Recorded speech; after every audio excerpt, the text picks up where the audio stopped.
Hi. So, this is going to be a long video, but let's do it. So, I think that Palkity has three good products. Controversial take, I know. The RGB10 Max 3, the RGB30, and the Q36 Mini. But we are going to be talking about one of them today. And you probably read the title, clicked on the video. It's the 10 Max 3. So, there is actually some interesting history to the 10 Max 3, and let's just go over that first. So, the first device was the Odroid Go Advance. I know, not a Palkity device. It released with the RK3326 chipset, which was actually a new chip when this released. It was the first device to use it, I think. Nowadays, you can probably find like 10 devices that use it, and it's not special. But at the time of release, that was awesome. And other companies saw how good it was and wanted to do a similar thing. So Palkity, in their classic fashion, went, "Oh, we love your device. Can we borrow your idea?" And just pal-worlded Odroid. And they took the device and they released the RGB10. It looks exactly the same as the Odroid Go Advance, but that's okay, they're competing, it's fine, whatever. Then Palkity released the RGB10 Max. So this is already super close to the 10 Max 3. There's just a bit more to go, right? 3 steps, but whatever.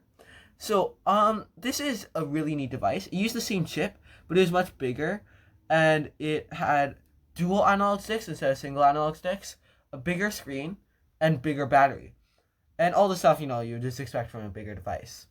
Apparently, there's also a copy of a second Odroid device, the Odroid Super, but I feel like it's just an add-on to the 10 Max. Whatever. So the next device to come out was the 10 Max 2, which is not copying an Odroid device this time. It was the same as the 10 Max, but you get beefier grips. Yeah, that's it. That's literally it. But next was the 10 Max 3 Pro. The 10 Max 3 Pro was a weird device. So it took what was in the RGB 10 Max 2 and put it into its own thing. So it used the Amlogic A311D chipset. I have no idea what that is, but I know its specs.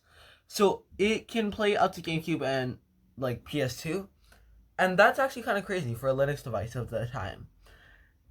It was not normal, and then it was actually a really good device for the price and for the hardware. The thing they're missing? Software. The software was actually horrible.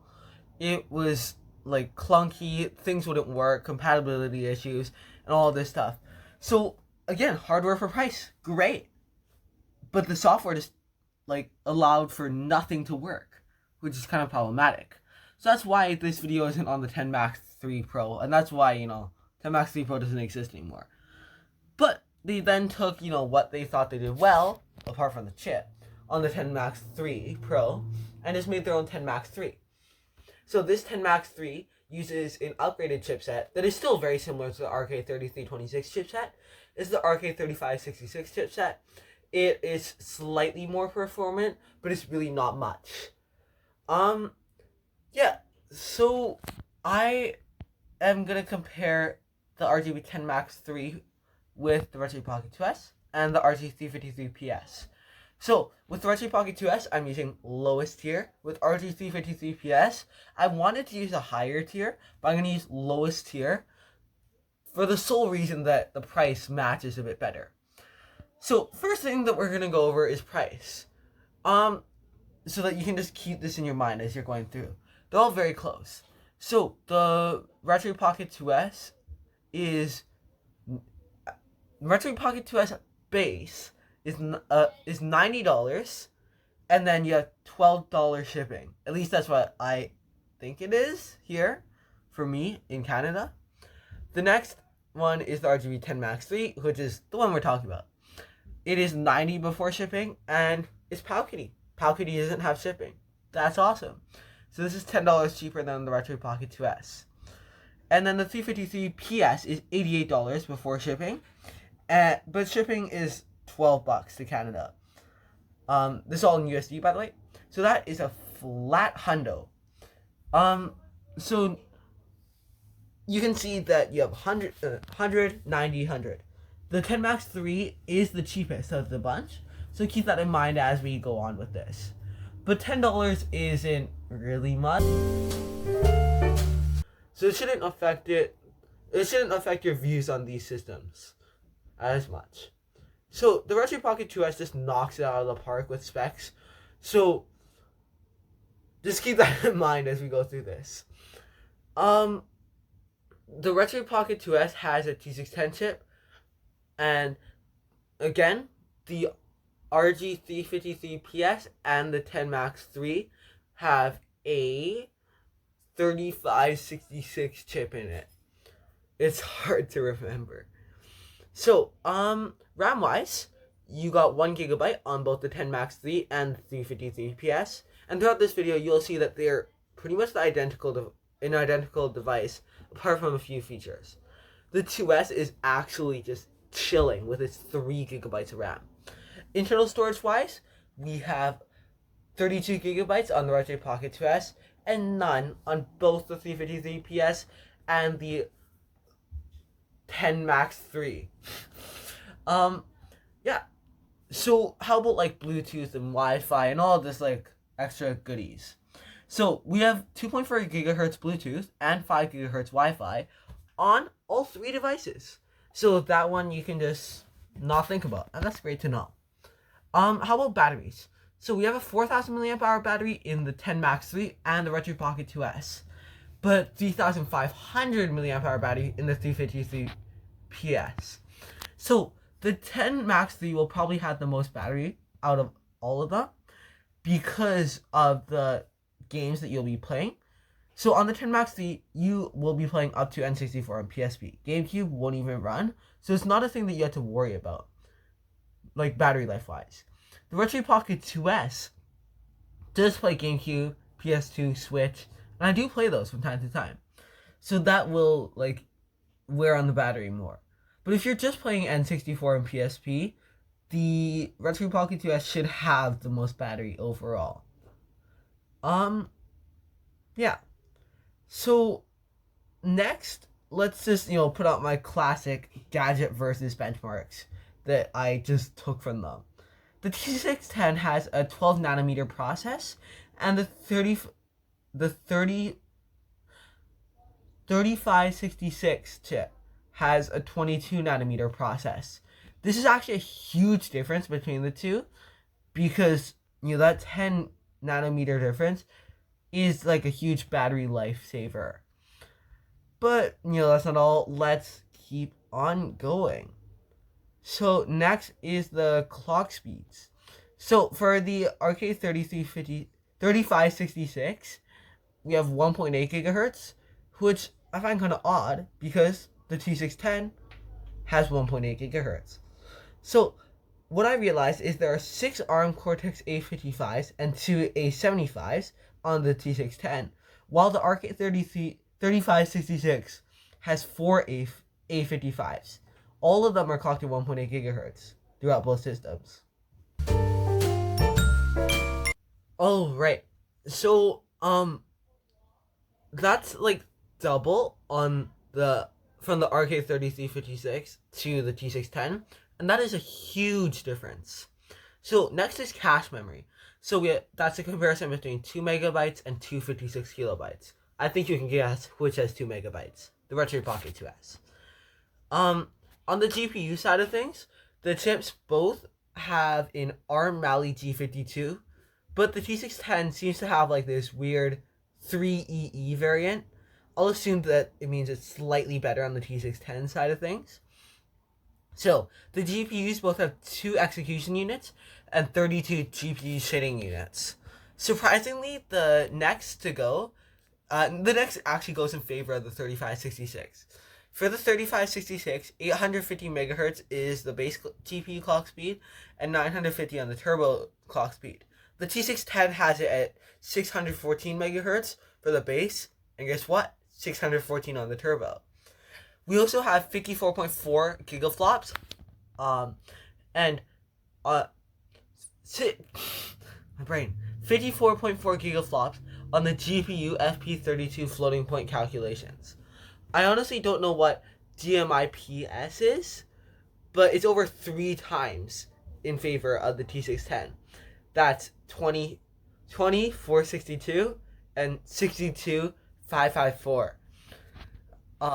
Yeah, so now to finish it off, let's just look at a few Geekbench scores. So let's be honest, it's not even close. And the bigger one is always the Retroid Pocket 2S. So first, we have 756 and 1665 for Geekbench for a single core. For multi-core, we have 1997 and 5095. How about Geekbench 5? Well, that's 108 and 348. And last but not least, multi-core is 281. And the banger, 1269. That's literally like 4, maybe 5 times more. But keep in mind, specs isn't all again, and we'll be talking about more stuff later. So, the 2S wins here, and as I said, that's what's expected. But let's talk about some other things. So, the 2S has dual analog Hall effect concave joysticks. I love these joysticks. They're really awesome.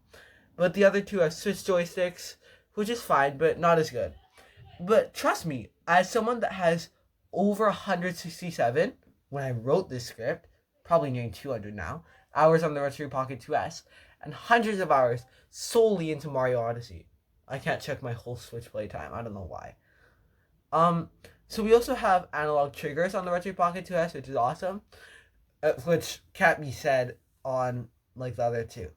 We also have a Vita D-pad, which apparently a lot of people like. I don't like it personally. I like the Mew Mini D-pad a lot more, especially when I'm trying to play Super Mario World and like ROM hacks where I need like really quick movements.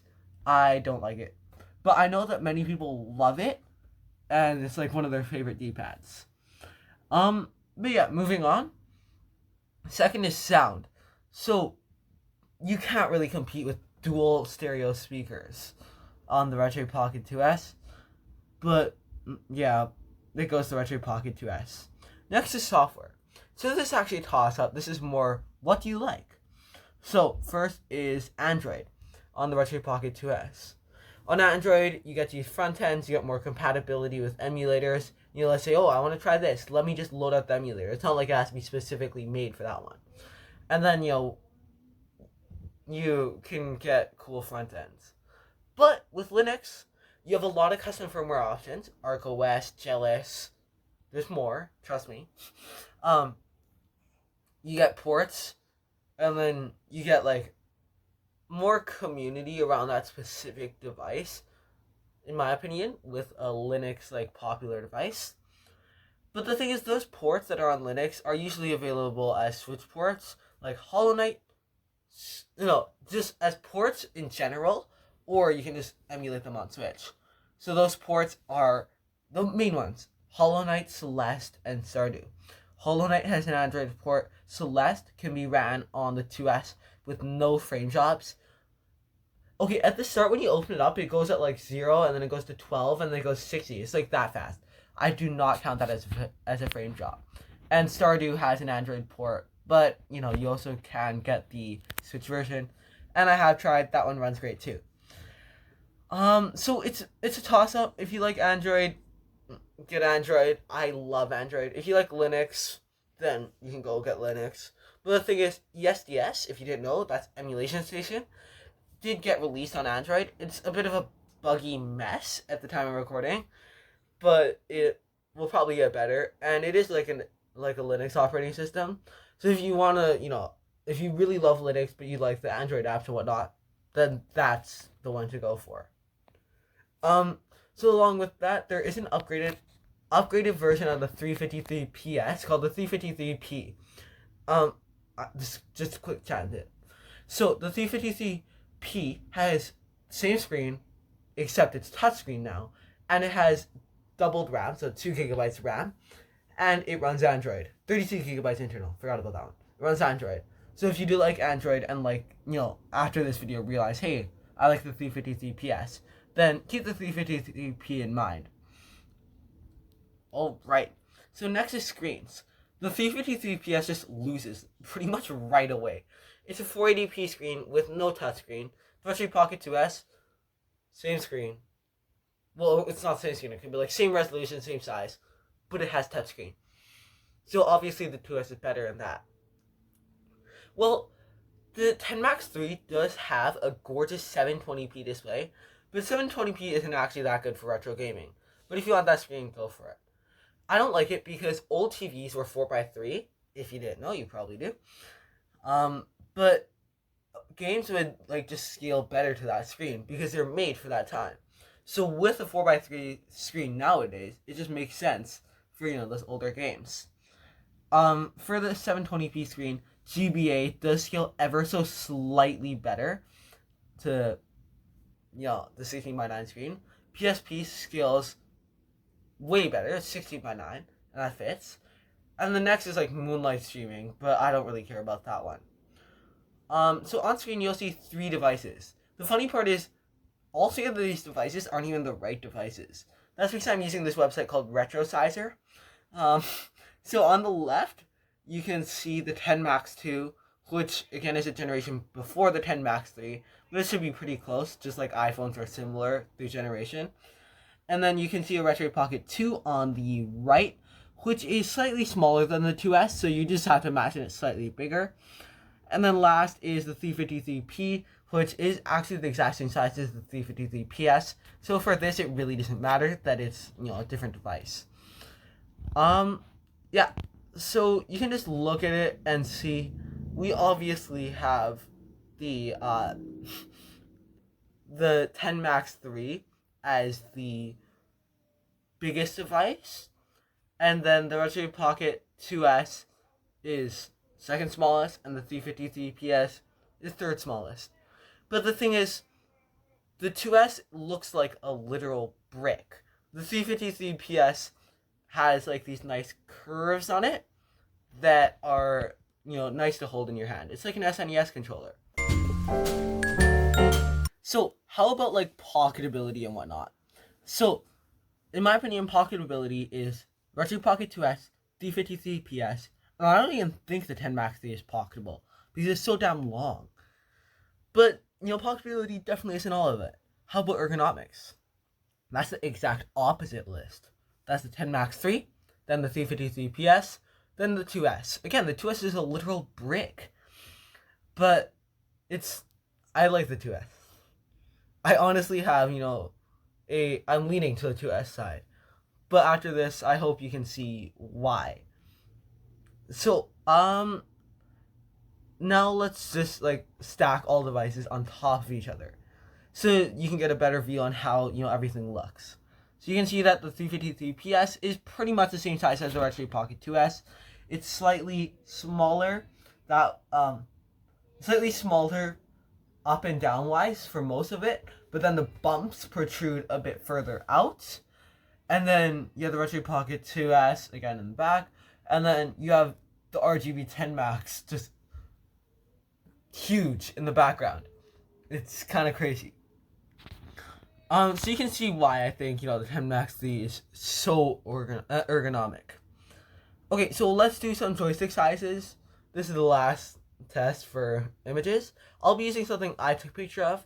So again, the Retroid Pocket 2S has its own special joystick, but the other two, the 353ps and the RGB10 Max 3, have switch sticks. So I'll just compare the sticks on the Retroid Pocket 2S to the Switch. So on the 2S, you can see that it's slightly smaller than the Switch, but the 2S has it concave instead of convex, which does really help. And I already explained the stuff earlier, Hall effect, whatnot.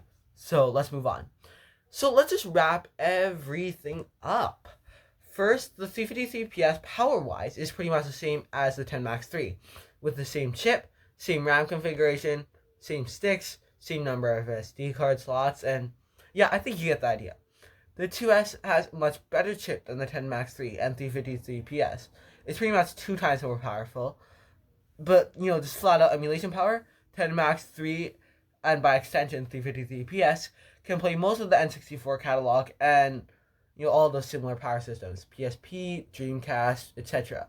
The Retroid Pocket 2S can play all those systems, N64, PSP, Dreamcast, etc., with a 2x resolution, no crashing, 100% compatibility, maybe 3x. I honestly haven't cared to do that because when you upscale, it uses the CPU, which uses the battery, and the screen, it doesn't even matter to upscale on. And then Geekbench wise, Geekbench scores are like 2 to 3 times better on the Retroid Pocket 2S, which is kind of crazy. Software wise, it's much more opinionated because some people like Linux, some people like Android. Linux has more custom firmwares with things like ArcOS and Jealous, but I like Android. It's up to you. Even though I said Linux has good ports, again, Android and Switch emulation probably have those games already. Screen-wise, the 353ps has a 480p non-touchscreen. The Retroid Pocket 2S has a touchscreen version of that same screen. So Retroid Pocket 2S wins between those two. But then the 10 Max 3 has a 720p 5-inch screen. That one is non-touchscreen, which is not good for the touchscreen part of things, but it is higher resolution, so you can play DS, PSP, and GBA games better. Now with ergonomics, I like the 10 Max 3, the RG353ps, then the Retroid Pocket 2S. Pocketability is a flip of those, and yeah. So, this is really a throw. In my opinion, I think the 353ps is just trash. Let's be honest here. But, between the Retroid Pocket 2S and the 10 Max 3, do you want a bigger screen, bigger battery, well, same battery, bigger screen, like, more ergonomic, less pocketable, less performant, more custom firmware, less emulation power, so less systems? Which one do you want? It's all up to you. Well, it has been about 23 minutes, and I hope you have a great day.